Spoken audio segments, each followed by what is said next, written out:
दोस्तों रिलायंस पावर की बात करें तो यहाँ पे स्टॉक के अंदर लग गया अपर सर्किट और इसके पीछे है सबसे बड़ी गुड न्यूज।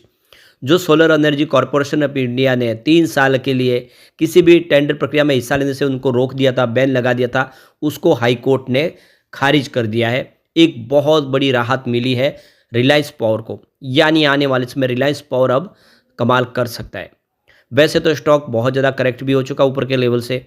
क्या अब यहाँ से शानदार तेज़ी की संभावना फिर बनेगी? क्योंकि कंपनी ने बहुत कुछ अचीव किया पिछले दिनों।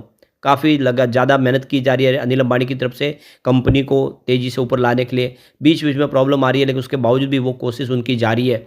साथ में दोनों बेटे का इस समय सहयोग मिला हुआ है। क्या आने वाले समय रिलायंस पावर अपनी पुरानी हाई, यानी जो प्राइस 2008 के पहले 280 उसके आसपास जा सकता है? साथ में यहाँ पे एफआई को लेकर बाजार के सेंटीमेंट बदल चुके हैं। बाजार अभी इस समय फिर से पॉजिटिव होने को तैयार है, क्योंकि एफआई बाजार में लौट के आए। क्या आने वाले समय तेजी संभव है अब, या फिर अभी भी गिरावट का संभावना बनी हुई है? जानेंगे इस वीडियो के माध्यम से। लेकिन फ्रेंड्स, उससे पहले अगर आप पहली बार हमारे चैनल पे आए तो चैनल को सब्सक्राइब कर दीजिए, एक बेल आइकॉन दबा दीजिए, ताकि जब भी नया वीडियो बने पहला नोटिफिकेशन आपको मिले। वीडियो पसंद आए तो लाइक से ज़रूर कीजिए।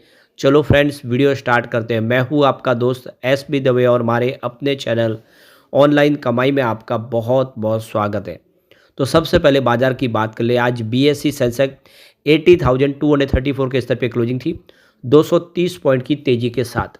अब आप देख सकते हो कि आज 0.29% की तेजी थी, और पिछले कुछ ट्रेडिंग सेशन में हमने फिर तेजी का दौर देखा है, क्योंकि 77,000 के आसपास स्तर पहुंचा था, वहां से तेजी लौट के आई। और इसके पीछे सबसे बड़ी वजह है एफआई की खरीदारी। 25 नवंबर से एफआई बाजार में खरीदार बन चुके। 25 नवंबर को उन्होंने 9,947 करोड़ का ज़बरदस्त निवेश किया था, यानी 10,000 करोड़ के आसपास की खरीदारी एफआई की तरफ से हुए। पिछले महीने 2 महीनों के बाद पहली बार ऐसा देखने को मिला है, एफआई खरीदार बने।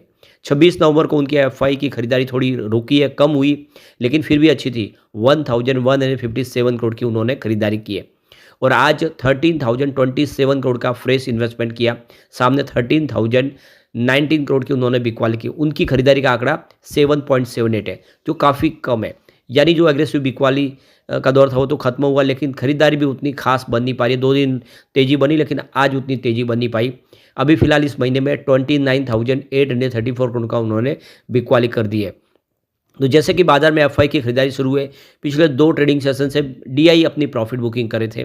25 नवंबर को उन्होंने 6,907 करोड़ की बिकवाली की, तो 26 नवंबर को उन्होंने 1,910 करोड़ की बिकवाली की, लेकिन आज उन्होंने 1,301 करोड़ की खरीदारी की। आज दोनों ही बायर थे। अभी इस महीने में 30,042 करोड़ का इन्वेस्टमेंट डीआई की तरफ से हो चुका है, यानी बाजार को सपोर्ट मिल रहा है डीआई की तरफ से। आज निफ्टी एनर्जी ने भी बेहतर किया है। 37,256 के स्तर पे 533 पॉइंट की ज़बरदस्त तेजी थी, यानी 1.45% दौड़ा निफ्टी एनर्जी। नतीजा ये रहा कि सुजलॉन के स्टॉक और रिलायंस पावर स्टॉक, आईआरएफसी जैसे स्टॉक, वोडाफोन जैसे सारे ने आज बेहतर किया है। अब रिलायंस पावर की बात कर ले तो 37.45 पर स्टॉक की शुरुआत हुई, पॉजिटिव शुरुआत हुई। क्लोजिंग 36.31 की थी कल की। इंट्राडे में 36 का लो बना, यानी कुछ समय के लिए स्टॉक आप देखो तो गिरावट की चपेट में आता हुआ दिखाई देगा, लेकिन निचले लेवल से जो खरीदारी लौट के उसके दम पे 38.12 पर आप देख सकते हो कि 5% का अपर सर्किट लग गया, और काफ़ी बेहतर प्रदर्शन किया स्टॉक ने। इसकी परफॉर्मेंस देखें तो इसका 52 वीक का जो हाई है, या यूँ कह सकते हैं कि 5 ईयर का हाई, इसका अभी फिलहाल लेटेस्ट हाई 53.64 का है। और लो की बात करें तो 3 मंथ का लो इसका 29.21 का है। 1 ईयर का लो इसका 19.40 का है, और 3 ईयर का लो अगर देखें तो 9.05 है। 5 ईयर का लो इसका 1 रुपीज़ के आसपास है। तो 5 ईयर के हिसाब से जिसने निवेश किया होगा उसको इस समय भी मल्टी बैगर रिटर्न मिल रहा है। अब इसकी परफॉर्मेंस देखें तो स्टॉक में कभी गिरावट कभी तेज़ी ऐसी लगातार चल रही थी। 18 नवंबर तक ये लगातार गिरा, आप देख सकते हो कि स्टॉक 34 पर आया। फिर 19 नवंबर को इसमें कुछ तेज़ी बनी, 19 पर आया। 19 नवंबर को 35 के आसपास आ गया। 21 नवंबर को फिर गिरावट हुई, 34 पर आ गया। तो 22 नवंबर को फिर तेज़ी बनी, तो ये 35 पर आया। 25 नवंबर को फिर गिरावट हुई, 34 पर आया, यानी 35, 34, 35, 34 ऐसा चला था। लेकिन अब पिछले 2 ट्रेडिंग सेशन से स्टॉक बढ़ते हुए 38 तक पहुंच चुका है, क्योंकि खबर बहुत शानदार है। तो देख सकते कि रिलायंस पावर के शेयर में बुधवार को भी कारोबार के दौरान ज़बरदस्त तेज़ी बनी, और यहाँ पे देख सकते हो कि मंगलवार को ही दिल्ली हाई कोर्ट ने clean energy agency solar energy corporation of India के उस फैसले पर रोक लगा दी है, जिसमें अनिल अंबानी समूह की कंपनी रिलायंस पावर लिमिटेड को 3 साल के लिए नीलामी प्रक्रिया में भाग लेने से प्रतिबंधित किया गया था। तो इस महीने की शुरुआत में ही solar energy corporation of India ने रिलायंस पावर और उसकी सब्सिडीज कंपनी को 3 साल के लिए नीलामी प्रक्रिया में भाग लेने से रोक दिया था।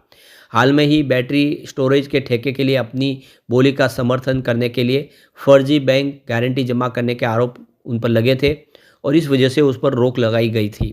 कंपनी ने शेयर बाजार को बताया कि दिल्ली उच्च न्यायालय ने आज अपनी सुनवाई में रिलायंस NUBSS लिमिटेड, जिसे पहले महाराष्ट्र एनर्जी जनरेशन लिमिटेड के नाम से जाना जाता था, को छोड़कर उसकी सभी अनुषंगी कंपनियों सहित कंपनी के खिलाफ सोलर एनर्जी कॉर्पोरेशन इंडिया के प्रतिबंध को हटा दिया है। यानी अभी भी उनकी सब्सिडीज कंपनी के ऊपर प्रतिबंध है, लेकिन रिलायंस पावर के ऊपर से प्रतिबंध को हटा दिया गया है।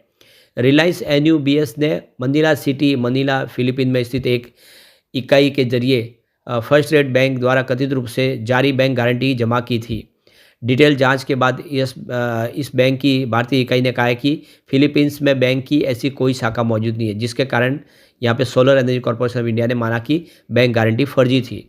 लेकिन अब आप देख लीजिए, मामला भले आगे बढ़ा हो, फर्जीवाड़ा कुछ हो, लेकिन इसका डायरेक्ट कनेक्शन रिलायंस पावर से नहीं था, जबकि रिलायंस पावर पे भी 3 साल का बैन लगा था, तो उसको दिल्ली हाईकोर्ट ने हटा दिया है। अब ये जो रोक है वो सिर्फ उस सब्सिडीज कंपनी तक रहेगी जो महाराष्ट्र में काम करती है, लेकिन अब रिलायंस पावर अब टेंडर प्रक्रिया में हिस्सा ले पाएंगे। ये बहुत बड़ी राहत है रिलायंस पावर के लिए। इससे रिलायंस पावर को आने वाले समय एक उम्मीद मिली है, अब वो आराम से फिर से सरकारी टेंडर में हिस्सा ले पाएंगे और उन टेंडर को जीत पाएंगे।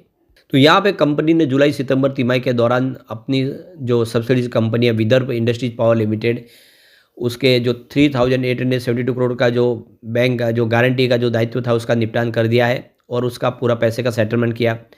तो रिलायंस ने अपने सारे के सारे जो सेटलमेंट थे लगभग कर लिए हैं। उनकी रोजा पावर को भी डेट फ्री कर दिया गया है। इस समय रिलायंस पावर पूरी तरह से डेट फ्री हो चुकी है। उनकी जो जितने भी बिजनेस है वो भी डेट फ्री हो चुके हैं। अब आने वाले समय अपने बिजनेस को तेज़ी से आगे बढ़ा पाएंगे। कंपनी ने एक ग्लोबल कंपनी भी बनाई है रिलायंस इंफ्रा के साथ मिलके, जो भूटान में हाइड्रो और सोलर प्रोजेक्ट करेगी। तो ये एक अच्छी शुरुआत है। आने वाले समय रिलायंस पावर बेहतर कर सकता है। अब लॉन्ग टर्म इन्वेस्टर के लिए एक अच्छा मौका आ गया है। कम्युनिटी सेंटीमेंट भी स्टॉक के साथ बिल्कुल बना हुआ है। 80% यहाँ पे बाय की कॉल निकल के आ रही है, 20% सेल की कॉल है, 0% होल्ड की कॉल है। इसका मतलब 100 में से 80% लोग इसको लेना पसंद करें। तो एक बहुत ही शानदार गुड न्यूज़ है कि आने वाले समय सुजलॉन के जैसा ही रिलायंस पावर भी लोगों को बेहतर रिटर्न दे सकता है। अब यहाँ पे इसके एक बार पिवट लेवल को चेक कर लेते हैं। यहाँ से अगर गिरावट होती है तो 35 का पहला सपोर्ट है। गिरावट बहुत ज़्यादा बढ़ जाती है तो 28 तक आ सकता है, जो काफ़ी समय तक स्टॉक रहा था। और ये सपोर्ट भी टूटा तो फिर 19 तक जा सकता है। ये मंथली लेवल पर इसके पिवट लेवल है।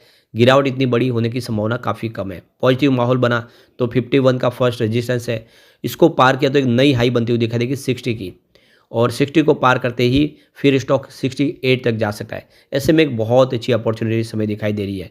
लेकिन फ्रेंड्स, कोई भी इन्वेस्टमेंट करने से पहले अपने फाइनेंशियल एडवाइजर से एडवाइस ले ले या अपना खुद का रिसर्च करें, क्योंकि मैंने वीडियो आपके एजुकेशनल पर्पज़ के लिए ही बनाया। वीडियो पसंद आए तो लाइक से जरूर कीजिए और चैनल को सब्सक्राइब कर दीजिए।